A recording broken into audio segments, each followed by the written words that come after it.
You're listening to Smooth 98.1 Love Music, Love Life. I'm Ayo Myro SA. And I'm Valentine Ohu. Good morning. You're welcome to today's edition of Freshly Pressed 981. It's 7:30 a.m. Tuesday, 7th September 2021. Joining us this morning to analyze the news stories, we have Wade Ahimie. Good morning, Wade. Good morning, Ayo. Good morning, Valentine. Good morning, Good Lagos. morning, Wadi. Excellent. Thank you very much indeed for joining us this morning. And thank you, Valentine, for your behind the scenes actions.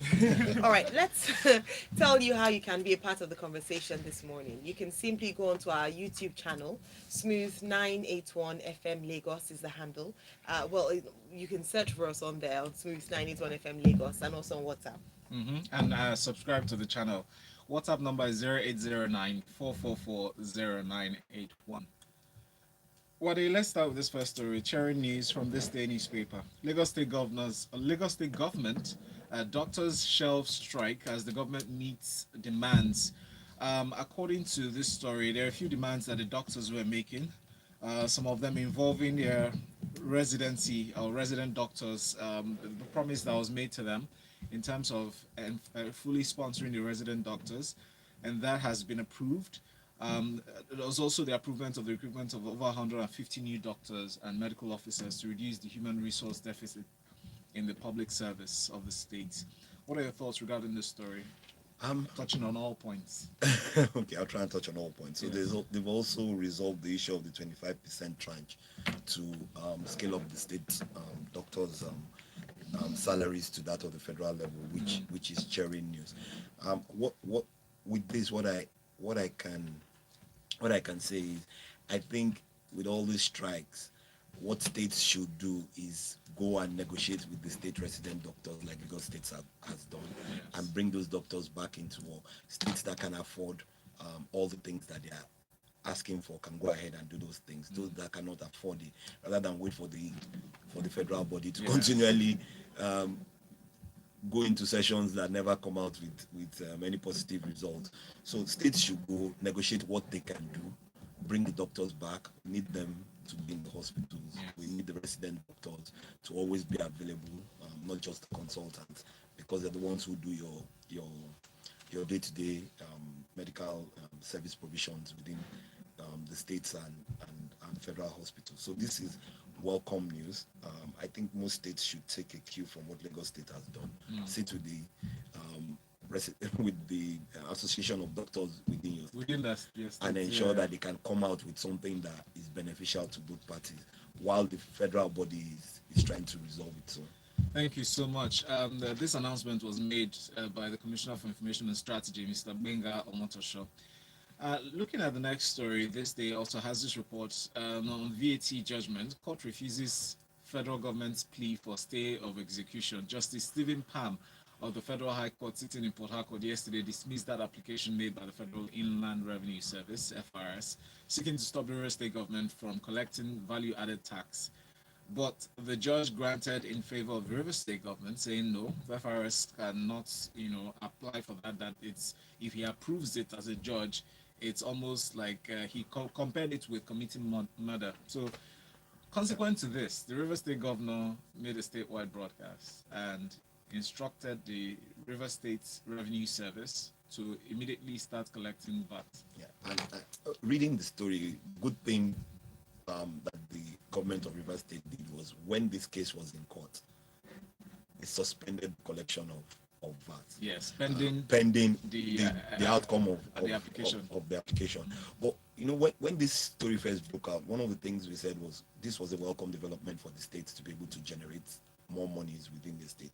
You have businesses running in the state that use the facilities within the state, and then you throw the VAT that goes into the federal government purse, and then it comes back next to nothing. And it's shared by even other states. Yes, that are it's not shared doing by anything. it's shared by everybody, and then it comes back. The story on Lagos State that is also trying to enact its laws on VAT. Which Lagos State says they generate about 500 billion, and that's more than the 300 billion that is generated all over the southwest, and they come back with nothing. So with this, it's good, and I think what has happened over the political expert motions that we talked about last week has also given some of the judges, some form of I'm trying to find the right word to ensure I mean, it's put them on their to do toes the right to thing. do the right thing. Yes. Right. So with this, and we said from this, the best thing for the FIRS to do is appeal, go to the Court of Appeal and appeal this case, and then we can take it right up to the Supreme Court. The earlier you do that, what beats me, and I'm not a lawyer, so they will correct me if I'm wrong. What beats me every time is a high court gives a judgment, the other party goes to another high court to try and get an ex parte motion to stop it. Yes, which is why the Chief Justice of Nigeria is clamping down on them seriously. And it beats me. You lose in one court, you go to the higher court. You could win in that point, and then you go to the highest court. So at the end of the day, this is welcome news for Rivers State. This is welcome news for most of all the other states who, I guess now the legislation or the legislators are sitting down and trying to quickly put up the VAT Act so that they can start their own collections as quickly as possible. Exactly, and it's similar to the NJC story that we actually have here in the news, and I'm going to bring you straight to that, Wadi.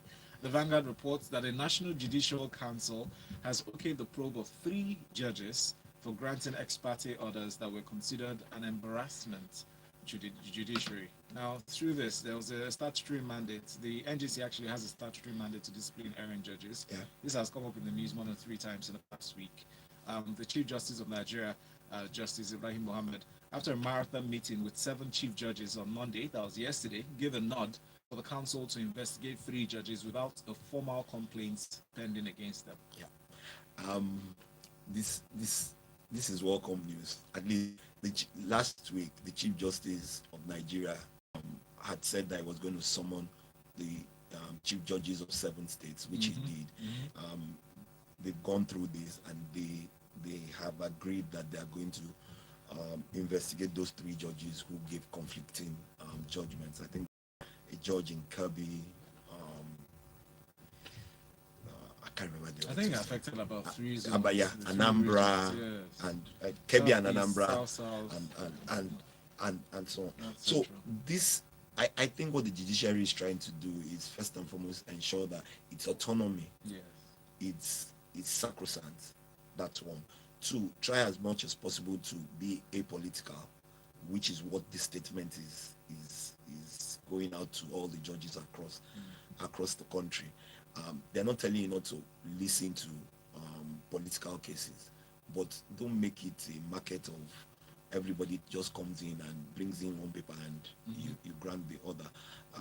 And then thirdly, for me, is it will start to help the judiciary build its image again to where it should be, independent of the executive and the legislature, and look at issues from a legal perspective and interpret it in the manner they think is best applicable. That's neutral, and I mean, it's taking a position of It's taking a position of adjudicator. an adjudicator and looking at everybody's side and ensuring that whatever comes out, the final verdict is based on well-considered facts and information that has been provided to them. I think this prick of conscience is very vital at this point, because we are 17 odd months away from the next election.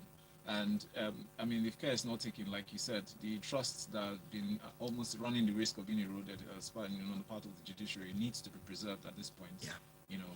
Leading to the elections that are coming. Now, thank you, Wadi. Let's move on to this next one. Talking of elections, the Independent National Electoral Commission has said that eligible voters in the November 6th governorship election in Anambra State must use its bimodal voter accreditation system, BVAS. They disclosed this yesterday through its chairman, INEC chairman, Professor Mahmoud Yakubu, saying the move was to eliminate the possibility of voting by identity theft using another person's permanent voter's card.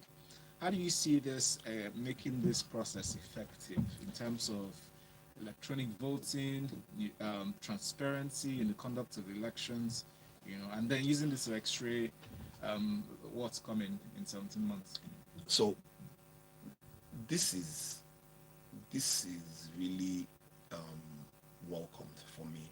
Why? Because rather than use just the fingerprints or what's it called, you're now going to have to use both the fingerprint and the face recognition, meaning that even if I and if it doesn't work and it cannot accredit you, then you will not vote. So what it then means for potential voters is to ensure that one, they've done their registration correctly, they've done their fingerprint capture, they've done their facial capture, and the good thing is that they're going to start testing it from next week Saturday in one of the local government elections. So we will now start to see what the challenges are, how we can start dealing with them before the November 6th election in Anambra State.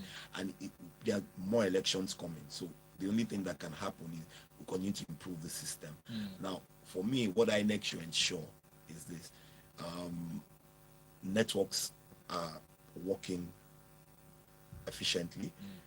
Whoever is providing those services, if you have to have a combination of telecom providers or cloud providers, make sure that these things are running 24/7.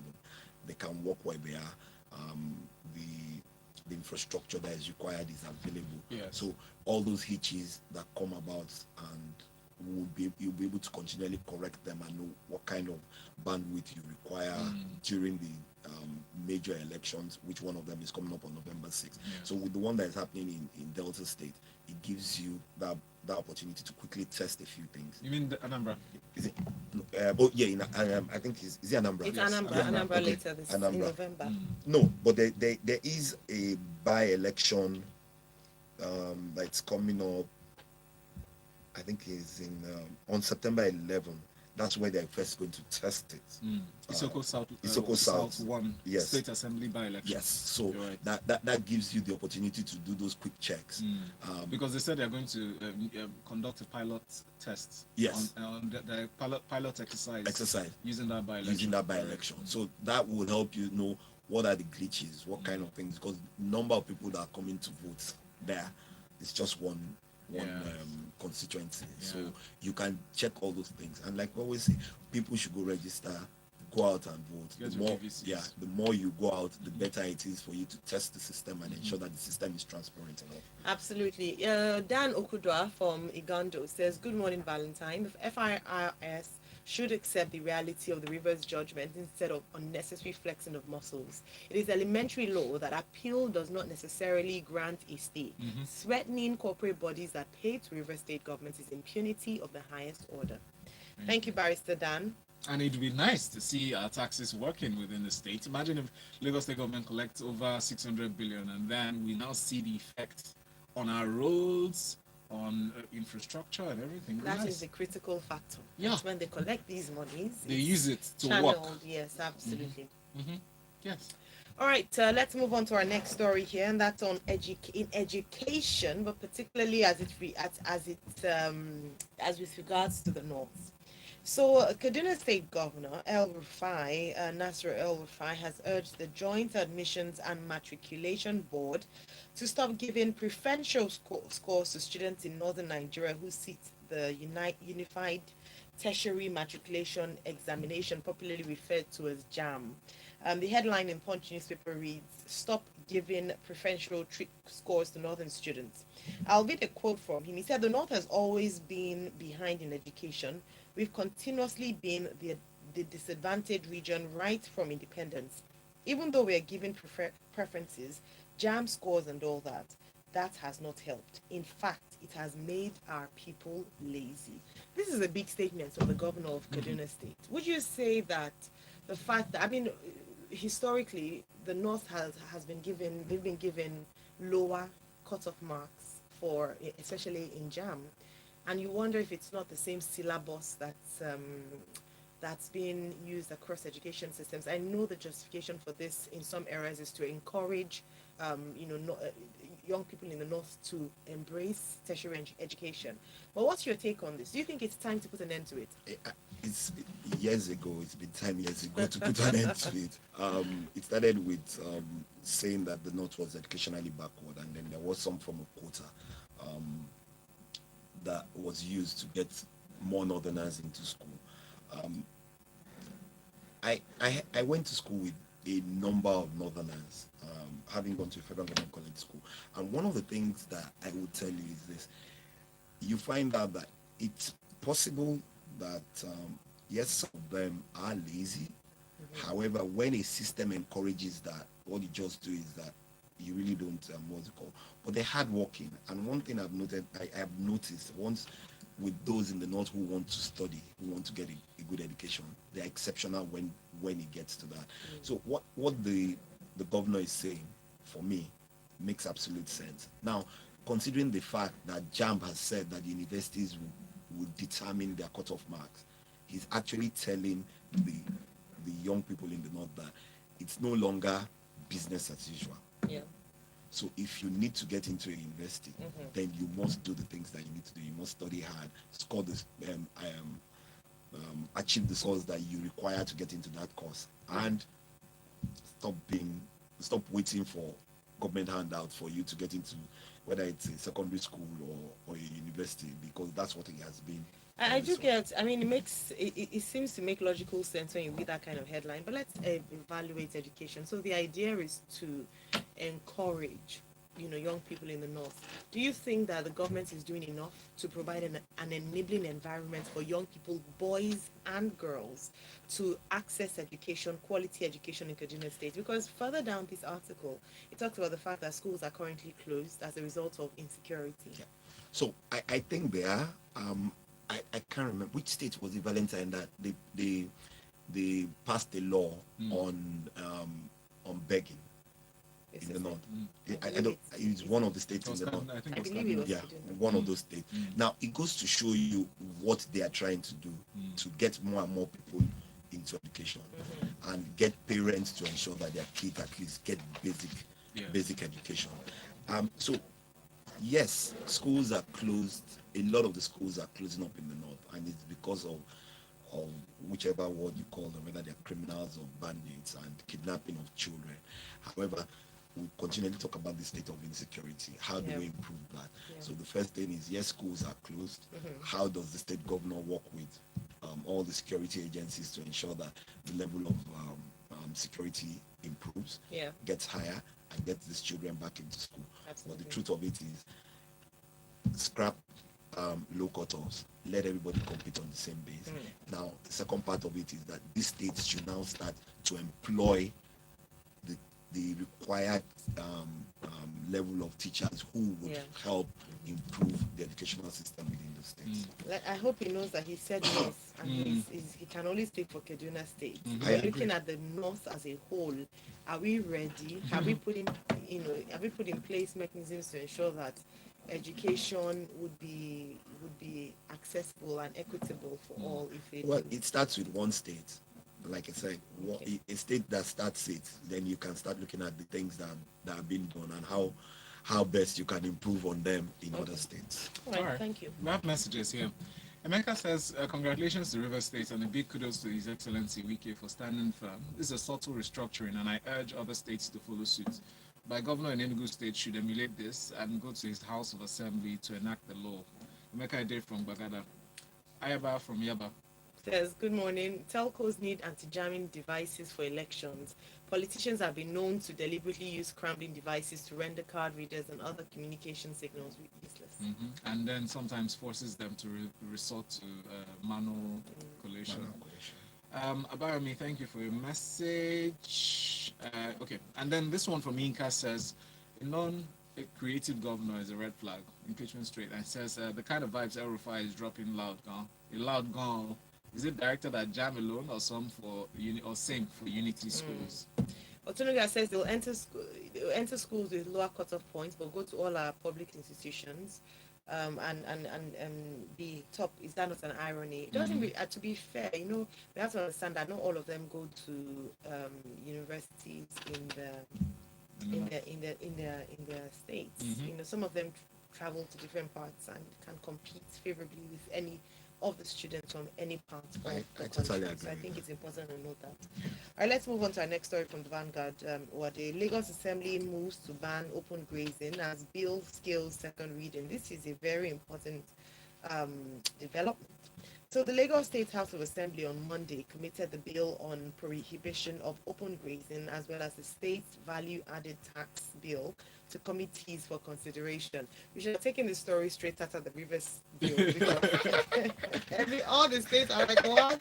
We're making. Let's But wake up. whilst you're sorting yourselves out in the appeal court, going to Supreme Court, we Let's are quickly put the things in enacting. place. Yes, so that once It seemed like a light bulb moment. like once it's done, we are moving straight to action. Yeah. But yeah, on a serious note, so what they've highlighted here is that the Speaker of the House, Mudashiru Obasa, has spoken about the registration of herders, encouraging and educating them as to ranching because they're saying ranching is quite expensive. So these are some of the things that they're pushing for.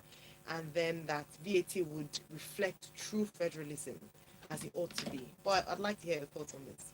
Okay, so we've spoken about the VAT when we spoke about rivers, because I mentioned what Lagos State Lagos is State, doing. yeah. But on the anti-grazing, I think for me it's way past time.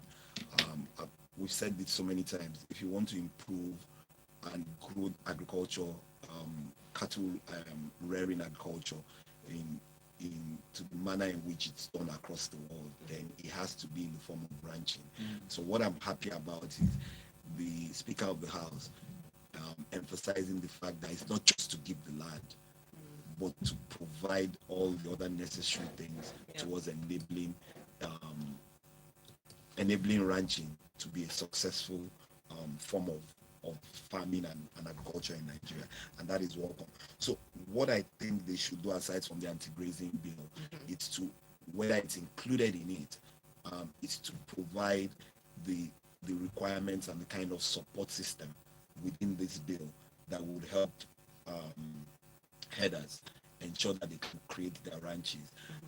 They can, so with all this, you can create a system that you can come share the ranch. So if you have a flock of cows, or a head of cows, you can use someone's facility. Are you with me? Make a payment, grow it, sell it, make some profit. So all these things have to be clearly worked out, and the policies have to be properly put in place. So it's one thing to write the bill and say it's anti-grazing. You don't want people carrying the cows across the road or across the field. But the other thing is to ensure you provide the enabling environment through the right policies that will drive that kind of business, and get the people who have the resources to invest in them and help the smaller cattle headers to be able to be profitable from even doing that business. Absolutely. All right. Thank you very much indeed, Wade. The next story here is on is we're going to Rivers State again. I think Rivers is that there's a lot happening there. This is from the governor, Nyesom Wike, who says government may reimpose lockdown in Rivers. The governor on Monday is threatened to reimpose the suspended COVID-19 lockdown measures if residents fail to comply with COVID-19 protocols. He said that daily figures released from the NCDC, that's the National Center for Disease Control, show that both the transmission and death rates in the past 2 weeks had consistently been on the increase due to non-compliance by the residents. A few figures obtained from the covid19.ncdc.gov.ng website, which is the microsite for information on COVID-19 from the NCDC, reports that as at today, or as at yesterday, Rivers is number 3 in terms of the number of confirmed cases, 10,809, just behind Lagos, which is number 1, and the FCT, Federal Capital Territory. Currently, they've recorded 137 deaths. Yesterday, 6th of September, 399 new confirmed cases across Nigeria, and 4 deaths, while Rivers had out of that share 44, coming second to Lagos, which had 138.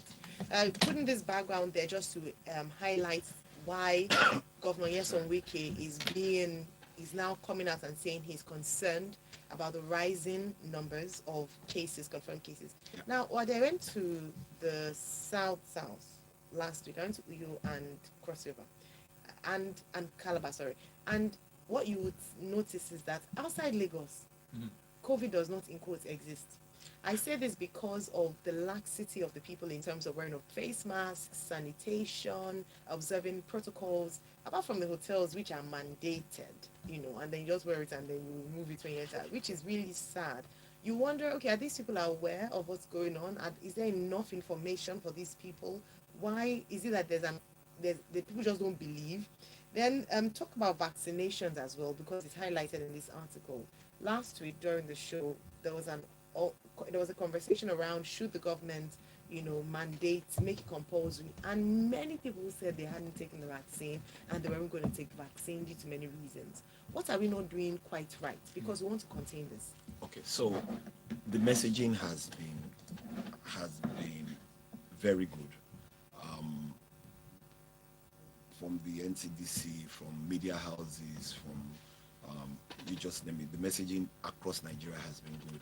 I just think, this is my own personal opinion, that a lot of people over time just believe that, well, because the ability to measure correctly the number of cases, then it's really not a Nigerian disease. But it is real. I know people who have died from COVID. 2 people close to me who have gone through these experiences, and it's real. So wearing the mask, social distancing, washing your hands is really important. I go out these days, and many times I go to a restaurant to eat. I don't sit inside. It's become a habit now.